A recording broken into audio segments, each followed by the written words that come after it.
Pengacara Hotman Paris angkat bicara soal kasus korupsi tata kelola minyak mentah di PT Pertamina. Hal ini disampaikan melalui unggahan di Instagram pribadinya @hotmanparisofficial. Hotman menyinggung peran Basuki Cahayapurnama yang pernah menjadi komisaris Pertamina. Menurut Hotman, Ahok berhak melakukan pemeriksaan bila mencurigai adanya pelanggaran. Terlebih kasus tata kelola minyak mentah ini terjadi di kala Ahok masih menjabat sebagai komisaris utama Pertamina. Terbaru dalam unggahan foto, Hotman Paris mengunggah foto dirinya yang seolah-olah sedang meledek seseorang di persidangan. Wajahnya dibuat jelek dengan mulut yang sepertinya akan mengeluarkan lidah tanda mau meledek seseorang. Di situ, lelaki berdarah Batak itu mengaku foto tersebut dikhususkan untuk Ahok.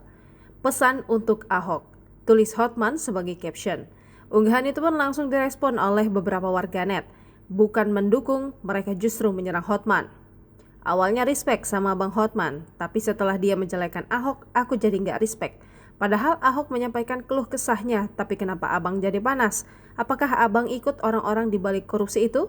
Tanya warganet.